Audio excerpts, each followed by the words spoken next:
So we see this often in our day and age where men are still behaving like children. And Yes. yes, that might be manifested in video games or things like that. But really, a child is concerned about themselves, right? In many cases, they want self-gratification. And I think it's important for men to think, all right, first step in being a gentleman, am I behaving like a child? Or am I holding myself to a higher standard? Am I putting others first? And am I aware of others? This is The Modern Republic, a dialogue about the challenges facing our society today: education, culture, and politics. Plato began the conversation about justice, the great city, and the education of its citizens.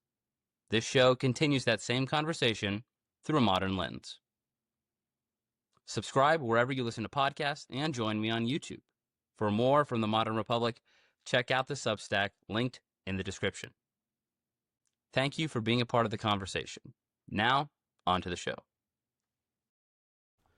The Ways of a Gentleman is a publication devoted to exploring what it means to be a gentleman both today and throughout history. Its author, J.B. Lloyd, focuses on manners, etiquette, and the character formation at the heart of true gentlemanly conduct. His work emphasizes that being a gentleman isn't about superiority, but about calling men of all ages to a higher standard. He has recently released a homeschool curriculum designed to help parents teach their sons not only how to conduct themselves in daily life, but why these habits form the foundation of a strong and healthy society.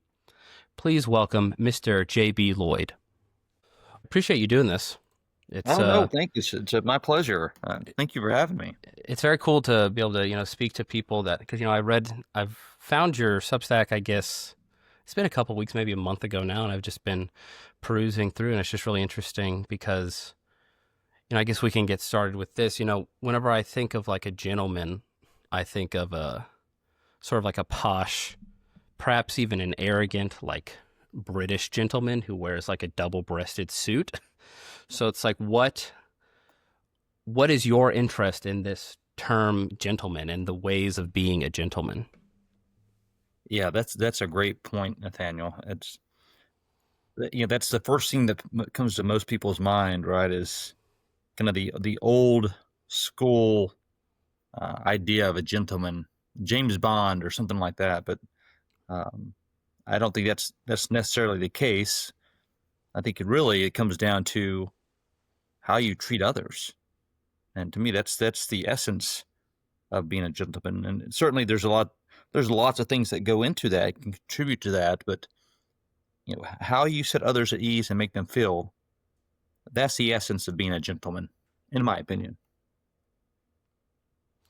So what do you know personally about like the history of the term? Because from my own limited research, essentially a gentleman was somebody who lacked royal blood, back in the day, if you will, in England, but they were still expected to fight for the king, fight for their country.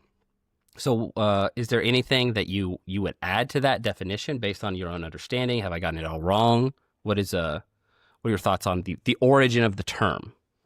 Yeah, that's a great question. And certainly, when you think about what is a gentleman, gentile, of course, that's an old French word, and that means noble or well born. So yeah, in the centuries past, and probably even up until the mid 20th century, that was still a very realistic way of looking at being a gentleman, particularly in Britain and the British colonies. And of course, there was different parts of that. Part of it, I think, is really appealing, and something that we can all learn from today is this idea of noblesse oblige, right? Where a gentleman has a duty and responsibility to do the right thing, to defend one's home and one's city and nation, and to have a sense of honor.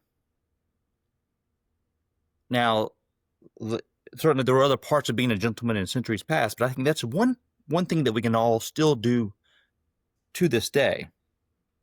Now, The other thing is that being a gentleman in centuries past meant you had a certain level of aristocracy, if you will, a certain amount of wealth, and thankfully today that's not a requirement, right? We can all exercise what it means to be a gentleman and live with honor.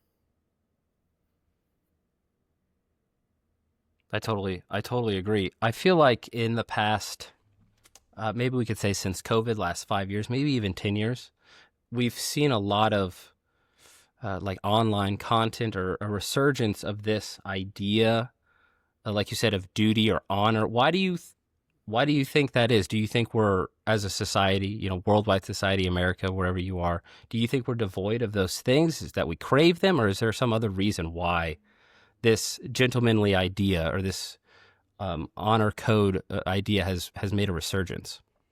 Yeah, that's a great point. And, you know, if I may, I'll just give you a little bit about my background and what drove me to write more about being a gentleman. Sure. And I grew up in the South. Of course, I grew up with grandparents and parents who stressed manners. I was fortunate to take some etiquette classes as a young man, and then later on in life, I became an Army officer, and I spent 25 years in the Army.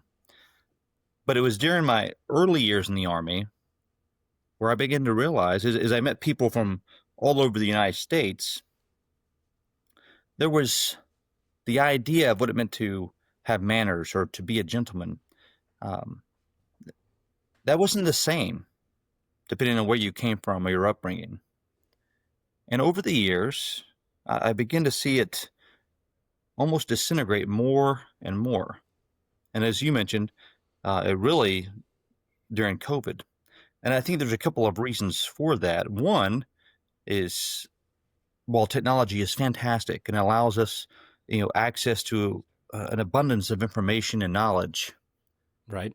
in many cases, I think it's caused people to stop being social, right? Whereas in decades past, we could develop manners and a way of acting because we were forced to. We were in social situations where we had to exercise good manners. And the more that became digitized, if you will, the less we had those social interactions, and it became something online. In addition to that, we have, everything's at our fingertips, right? We can get what we want, how we want it, very, very quickly. So in some respects, it develops a very self-centered attitude. We're not socializing with others. We're focused on what we can get for ourselves. And in that kind of society, yeah, there's going to be a gulf, if you will, of manners. And you're right. Since COVID, I think a lot of people have realized, wow, we're not living the way that our grandfathers did and our great grandfathers. How do we bring that back? And certainly there's been all sorts. You go online, right? There's all sorts of different people writing about this and in different respects, which I think is a good thing. At least it's causing conversations to take place, and people can really begin to say, "Hey, what does it mean to be a gentleman?" But I also think we got to be kind of careful about what we're reading and what people are saying as gentlemen, because I disagree with some of the things that are out there. It's not all about money. It's not all about looking sharp. Those are great things, Right. but really, again, how we treat people.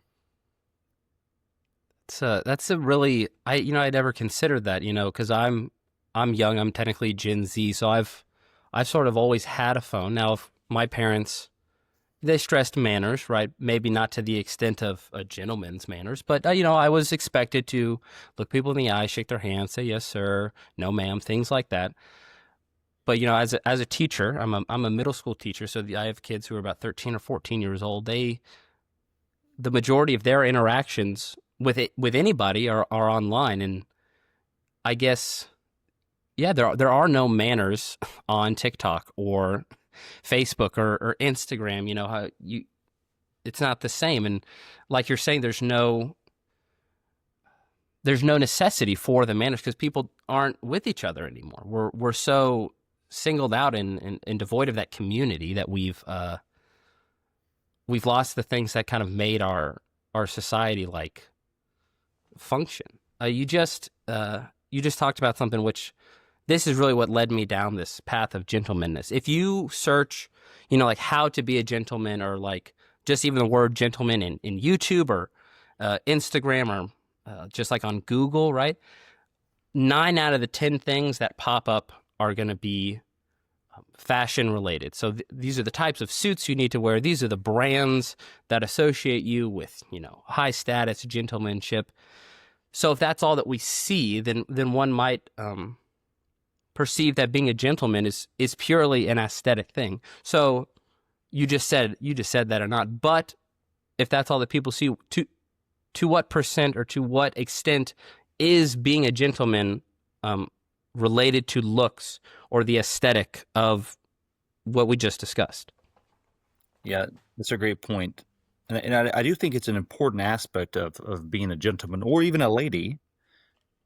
And it's not about showing off or dressing well for the sake of dressing well. What it really comes down is respect for others and respect for yourself. And that doesn't mean you have to have a 3-piece suit or tuxedo to go out. But what it does mean is that you should probably take a little bit of extra time to, knock the dirt off your shoes, put on a steamed or ironed shirts and trousers, and look presentable when you go out. Comb your hair, that sort of thing. And I think when you do that, it's actually good for you, right? You walk a little taller, your shoulders a little further back, and you have better posture, and people feed off of that. Conversely, if you dress poorly, if your hair's a mess and you're slouching over, that really conveys that you don't want to be in the situation, or that you're upset or something's wrong, and thereby bringing others down as well. So I say that to say is that, yeah, that's part of being a gentleman, because again, it's about honor and it's about putting others at ease, but it's also about you being comfortable in any situation. And I found that when you do dress a little better, you are more comfortable and you do put forth a little more effort. So I think there is an aspect of it. It's not all encompassing, but I will tell you this, Nathaniel, it's when I first started my account on X, I was very, very determined at first to write strictly about etiquette and manners. And what I found very quickly is that while those are wonderful things, and I wholeheartedly believe in them, it can be difficult to get people's attention. So Right. I myself, even on my own account, I do bring in some different, whether it be how to dress, some nice cars, those sorts of things, to complement the other things that I'm writing about, if that makes sense. Certainly. And I feel like, nowadays, if you are this well-dressed man, maybe not even to the extent, like you said, with a 3-piece suit, but like, I'll wear an Oxford shirt most days with just like some khaki pants tucked in, some regular shoes. So, I'm not dressed to the nines, but I look, like you said, presentable. I almost stick out like a sore thumb, because not most people, right? At least in my area, they don't. Why are you so dressed up? I get this question all the time. Why are you so dressed up? And I'm thinking to myself, I just tucked my shirt in. This isn't dressed up. Right. So then it's like, some men, or the women, they're trying to be these ladies, right, who want to have this higher respect for themselves, by dressing in a way that kind of, like you said, put your head high, shoulders back, but then they feel sort of outcast. What would you say to those people who are maybe, feel discouraged because they don't want to stick out in a way that they think is perhaps unnecessary for their social life? Yeah, I'd say don't worry about it. It's when you begin to dress well, what I found is that people feed off of that, and what's going to happen is you're going to change the way they think about themselves, and they're going to begin to dress well also. And if you're concerned about it, I'll give you an example. If I'm going to go out to an event, I will err on the side of dressing a little better. And what that means is I may wear khakis and a polo, but I'll bring along a sports coat, right? And if I Sure. and I'll wear that. But if I get there and realize, no one else is really wearing a sports coat, well, I can take my sports coat and just leave it in the car. I'm still dressed well, but I'm not outdoing other folks, if that makes sense. So Sure. I think there's ways that you can still do it, and if you need to turn down the volume a little bit, you can. But you would argue that it's always better to be just a little bit overdressed, right? So maybe if everybody else is wearing sneakers, you got a pair of leather sneakers, or instead of constantly wearing jeans, you throw a khaki on, or maybe even some trousers, or you know, going the next step to just wear a shirt that has a collar instead of just some plain t-shirt. Absolutely, and even if I'm wearing jeans, I might wear some really nice dress boots with a sports coat, right? So you can kind of be more casual, but still, be a little bit dressy at the same time. There's different ways to do it, but like I said, I err on the side of dressing up a little bit. I mentioned I'll take a sports coat. I'll also sometimes take a tie along, just to have. If I need to put on a tie, I will, or I'll wear a tie and take it off if I feel like it's a little bit overdressed. And this isn't because you're trying to show out, but it's a reflection of the idea that you take, I don't know if pride is the right word, but you care about your appearance. You care about your reflection um on the crowd, on society. You want people to see that you are put together and not some, for lack of a better term, slob. Oh, absolutely. And I think when you talked a little bit about when you dress well, it does show the self-respect that you have, your respect for others. Uh, but at the same time, I feel like I perform better, right? I'm dressed and ready to go, whether that's for work, whether it's in academics. I started doing this as an undergraduate in college, and what I found is that when I dressed well for class, I did better. Um, right? It's just you feel better about yourself when you do this. And again, it's not about showing off or being better than others. It's putting forth the best version of yourself. And when you couple that with manners and being respectful to people, you will stand out in a positive way. You touched on manners with sort of the main idea behind a true gentleman. So when we're talking about a gentleman, to what extent do his words truly, excuse me, reflect his character? Can a gentleman in your eyes ever, be crass or crude, or use language that is, unbecoming? How should a gentleman speak? Yeah, I don't necessarily agree with a gentleman using crass language or cursing. It happens. We're all human, right? If I hit my finger with a hammer, I might use a word I might not otherwise use. Right? But it really dawned on me, Nathaniel, probably about, I don't know, maybe 15 years ago, while serving in the Army. I try to be careful about the words I used, right? But Certainly. I'll never forget, I had a subordinate show up to our unit, and, very, very smart young man, very observant, um, great addition to the team. And after a couple of weeks, he approached me and said, "Sir, may I ask you a question?" I said, "By all means, please." He said, "I noticed that you don't cuss, and I just wondered why that is." And I remember telling him, "Well, I believe that if you're doing that, you're showing that you have a poor vocabulary, and I have other words I'd like to use instead." And he said, "Oh, okay, that makes sense." But what dawned on me then is that I was not making a choice. I was making a personal choice not to use that language. But when he brought that up to me, I realized, wow, we have to be very careful because others are listening to us, particularly if you have subordinates or students or children. Certainly. And when we're talking, they're taking the mental notes of what we're saying and how we're saying it. So that's the other part of it too. Is again, we're setting people at ease, we're being respectful, but we're also setting the example. So we've kind of touched on it slightly. Um, you discussed the idea that manners are so rare today in our society, at least from your purview, that uh, because we no longer have that sense of community, and like we're constantly on our phones or constantly online, and we're never given the chance to have these manners or to display etiquette.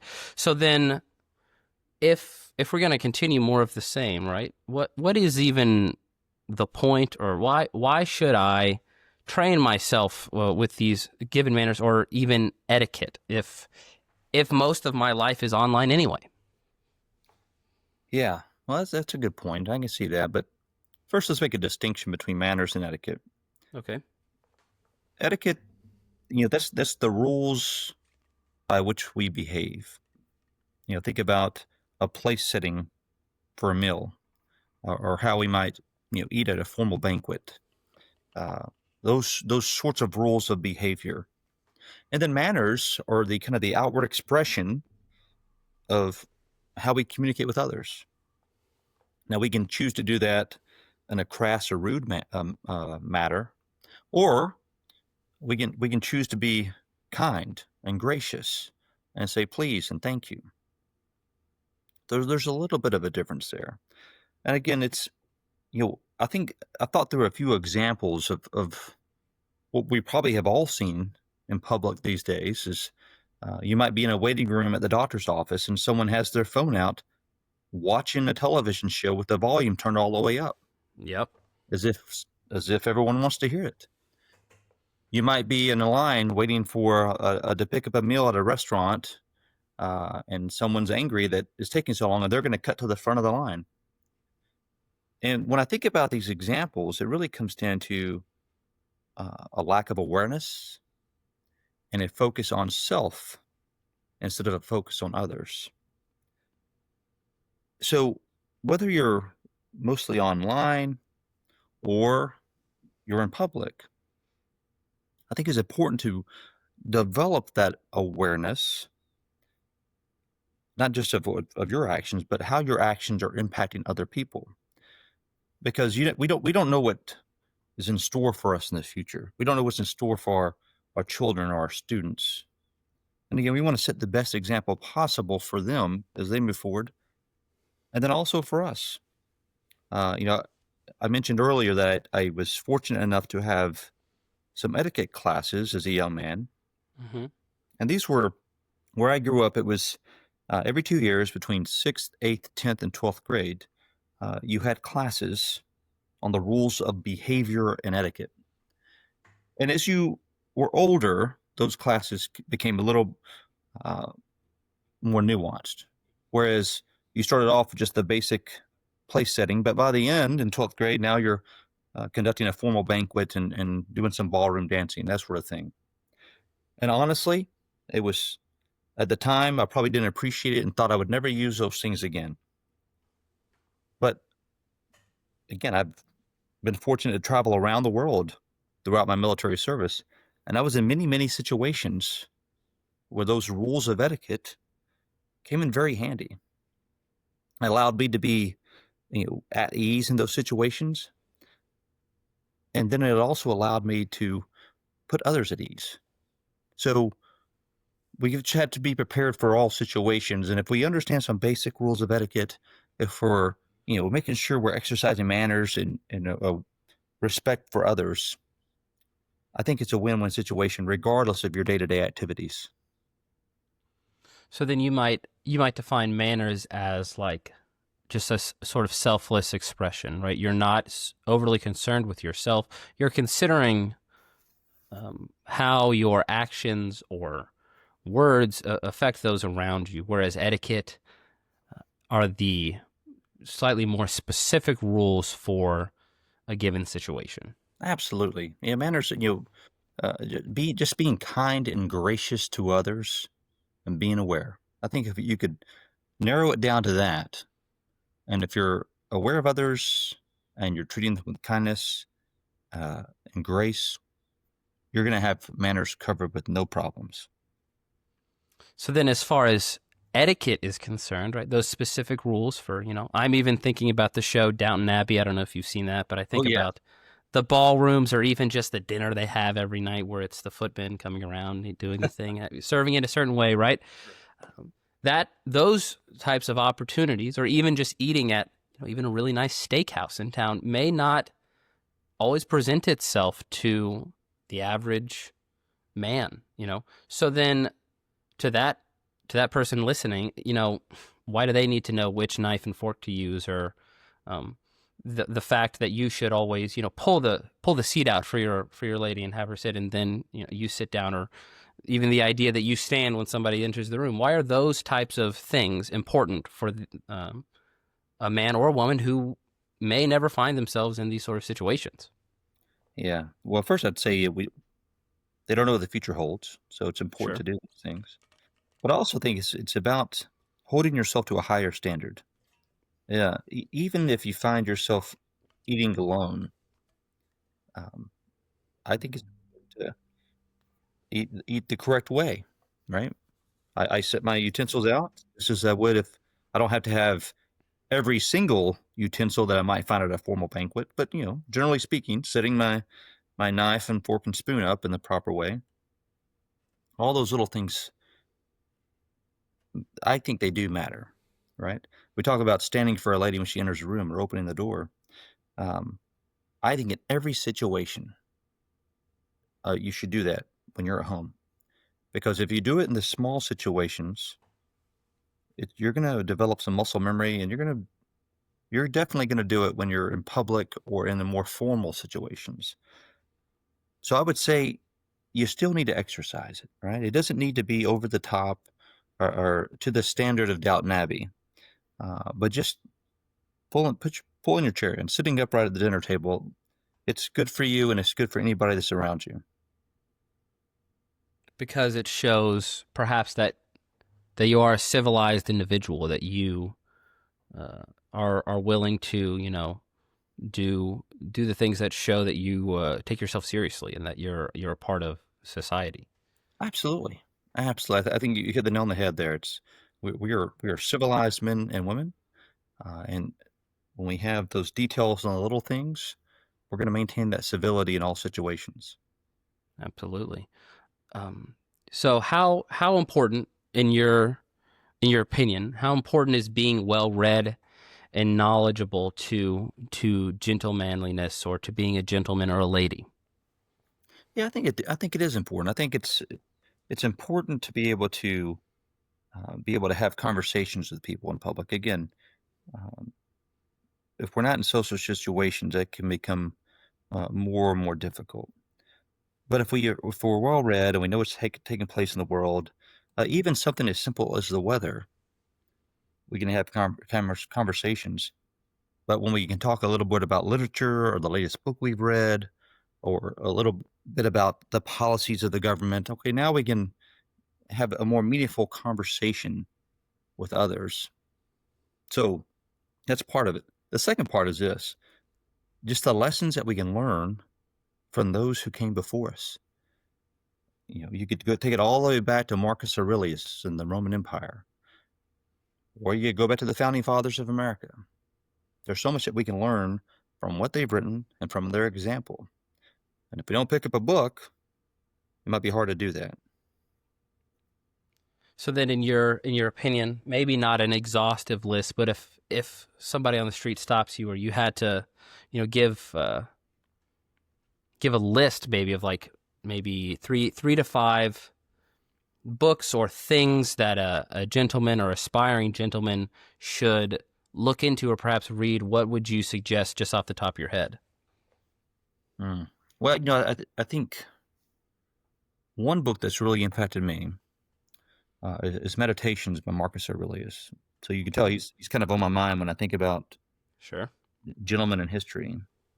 There's also another Stoic writer, Epictetus, if you've ever heard of him. Yes. But there's some similarities between the two, right? I mean, Marcus Aurelius clearly spells out in many cases what it means to be a man and to be a gentleman. But the parallels between Epictetus and Marcus Aurelius really talk about living your life with focus and calm. That's the other aspect about being a gentleman. We don't need to be rushed or hurried. Yes, we may find ourselves in some situations that are dire, but we need to exercise calm in all situations so we can think clearly and do the right thing for others. And if we're talking about manners, um, my favorite book, and somebody gave me this in college, I still have it on my bookshelf and I reread it every so often, is How to Win Friends and Influence People. Yes, yes. Fantastic book. I mean, when you think about some just basic things that you can do to put others at ease, I mean, Dale Carnegie hits this nail on the head, right? We're talking about something as simple as smiling at other people. And I remember when I read that, I actually went out and I just practiced that, smiling at people. And I was amazed at how often people would have a scowl on their face, or someone at the checkout counter would be, almost angry. But when when you smile and you're pleasant to them, ask them how they're doing, it changes their whole demeanor. It changes their day. Another thing he talks about in his book is get people to talk about themselves, right? So ask those questions. People love talking about themselves and what they've done. So let them do it. And then if you can, you know, he also says that how does he say it? The sweetest sound to anyone is their own name. So learn people's name and use it in the conversation. And when you do that, they're going to feel really good about themselves and they're going to think you're a great conversationalist. But that book is chock full of wisdom that may seem simple, but man, it really, really sets you apart in the world if you practice those. Um, so those are a couple. Now we're talking about etiquette, like the rules of behavior. There's all sorts of books on those. Emily Post, in my mind, is probably the quintessential book on etiquette to read. And there's, she's long since passed, but her family has carried on this tradition, and they have a number of different books out on different etiquette items. So those were just a handful that I would say read. And of course, my own book, The Ways of a Gentleman. So I had to mention that as well. Absolutely, absolutely. But yeah, those are just some that have impacted me, and I think would be useful for people who are kind of thinking about this topic. So then, what is a book, or maybe an example, JB, of if somebody came to you and they said, "Hey, I just read this. I thought this was great," and maybe you'd be taken aback, like, "Oh, that's not worth your time." Or if somebody said, "I'm thinking about reading this book," you'd say, "Hey, maybe hold off on that." What's an Yeah. example of that, if you can think of one? Well, it's a great question. I think we have to be careful about what type of men we put on a pedestal, or who we're trying to emulate in our actions. Um, no, frankly, I can't really think of one directly offhand. Um, but I think if we're reading about a figure in history that may have had some material success, um, you know, but their day to day activities weren't quite up to the standard of being a gentleman. I think those are the kind of things that I'd have to stop and think about, right? And not so much books. We talked about earlier some of the people that are out there writing about what it means to be a man, maybe not necessarily a gentleman. Uh, and there's like the Tate Bears and other people out there. I think those are the kind that we have to be really on guard about, because they're giving this idea to young men that if you want to be a man, you need to go out and focus on yourself, make a lot of money, use women. And those are the danger areas. We're like, no, no, no. That's the antithesis of Yeah, that's the being exact opposite of what you've said. right. We don't want to go down there. So that's what I would be disarmed, or if someone's coming at me with those type of examples, that's where we really have to have a conversation about, well, that's probably not what you want to focus on.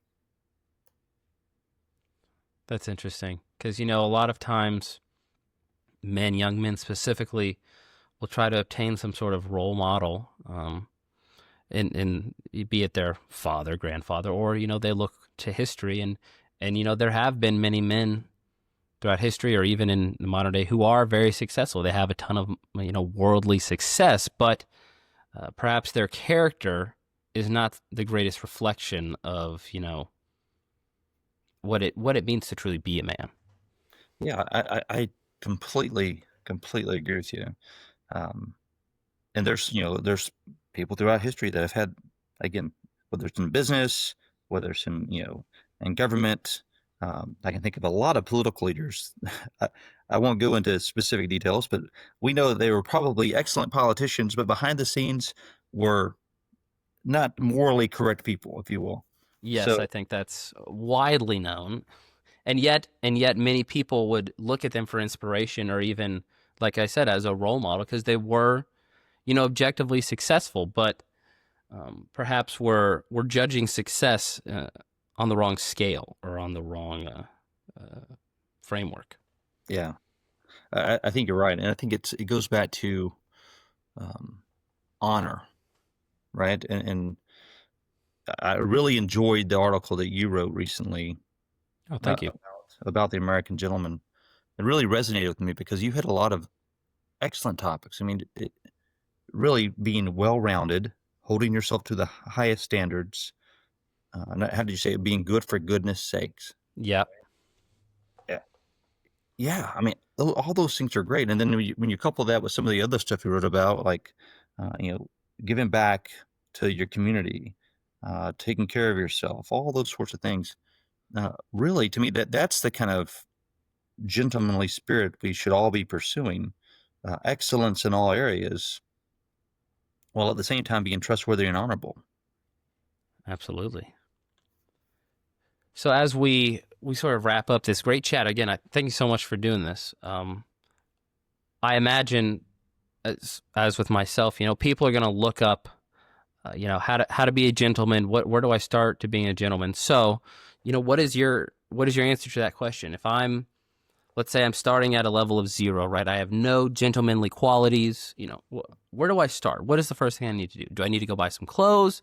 Is there a certain thing I need to read? Do I need to practice something? Who can I look to in history besides these, previously mentioned politicians or businessmen that can kind of guide me to being this man who is honorable and has not only self-respect but respect for others? Yeah, I think first it starts off with a self-examination. And I'll take this back to, I'm a Christian, so I take a lot of things from the Bible. And Certainly. First Corinthians 13:11 has always stuck with me. And it says, "When I was a child, I talked like a child, I thought like a child. But when I became a man, I put away childish things." So we see this often in our day and age where men are still behaving like children. And Yes. yes, that might be manifested in video games or things like that. But really, a child is concerned about themselves, right? In many cases, they want self gratification, and I think it's important for men to think. All right, first step in being a gentleman: am I behaving like a child, or am I holding myself to a higher standard? Am I putting others first, and am I aware of others? So I think that self-examination is important first. And then once we begin to do that, we can better focus our efforts and our time and energy on becoming the gentleman that we aspire to be. Now, in our day-to-day activities, I I I think it's important to just those reminders throughout the day. And I'll give you an example. One of my favorite accounts on X is the Chivalry Guild, and Okay. and he has this post that he throws out every so often, and just says it says posture check, right? And he might have a a photo or photograph of like Henry Cavill or someone like that. But that resonated with me. So now, throughout the day when I'm walking around, mentally, I just kind of give myself a posture check, make sure I'm standing tall, my shoulders back, right? And then secondly, when at any time I'm engaging with someone, I want to make sure that I'm setting them. I ask myself, am I setting them at ease? Right? In any case, whether it's someone at the checkout stand, am I even if I'm rushed or in a bad mood, I'm not going to project that on the other person. Right? Am I smiling? Am I being kind and making their day better? And then once we begin to make, become self-aware of, of ourselves and our actions, we become aware of others. Now we can take the next step and think about, okay, what other actions can I take to demonstrate self-respect and respect for others? And that's when we begin to think about, okay, am I well-groomed when I go out of the house? Am I taking the time to iron even my blue jeans so they're not wrinkled when I go out? And granted, or there are emergencies, I get it, where we just have to run to the store and come back. But in the grand scheme of things, though, when we present ourselves in public, are we putting our best version of ourselves out there? Those are kind of the steps I think about en route to becoming a gentleman. And then lastly, it's being mindful of what we read, what we watch, and what we listen to. If those things that we're putting into our mind aren't making us better, again, part of that self-examination, why are we listening to them? And then what can we find to kind of take the place of those things we shouldn't be listening to or reading or viewing to make ourselves better and make ourselves the gentleman that we want to be? I think those are some fantastic steps going forward. Before we go, I'd give you another chance to chat about your book. Where can people find it? Why should somebody get it? What sort of value will it bring them? So on. Yeah, thank you for that, Nathaniel. So I wrote this book. I try to make it as simple as possible. It is 48 simple rules for a gentleman to follow. And I broke it down to 3 areas: the gentleman at meals, so how you operate at the table; the gentleman with his lady, how we should treat ladies; and then the gentleman about town, how we act when out in public. Very, very simple. In fact, you can kind of use it as a reference guide if you wanted to, look at the table of contents and say, okay, I'm going to go do this activity. Let me read this real quick, because I think that's the other part of it too, right? If as a gentleman, if we're going to participate in activity, we probably should do our due diligence beforehand and kind of read up on that activity, so we're, again, presenting the best version of ourselves. But yes, please, you can find the book on Amazon. It's The Ways of a Gentleman, easy to find. And then in addition to my account on X, you can also find me on Substack, where I have a couple of articles a week. I write about etiquette. I write about gentlemen from history and adventure. So I encourage people to check it out on Substack as well. And then our next book is coming out hopefully in the next 2 months, and that'll be The Gentleman at Leisure, also available on Amazon. Wow, that's awesome. I'm looking forward to that. I got your book over the weekend. I've been perusing. I think it's fantastic. So there's my endorsement, if that means anything to anybody. Thank you. Mr. Lloyd, JB, thank you so much for doing this today. I really, really appreciate it. Hey, thank you, Nathaniel. I appreciate the opportunity, and I really enjoy your work. Keep it up. Awesome. Thank you so much. Have a good day. Thank you. You too.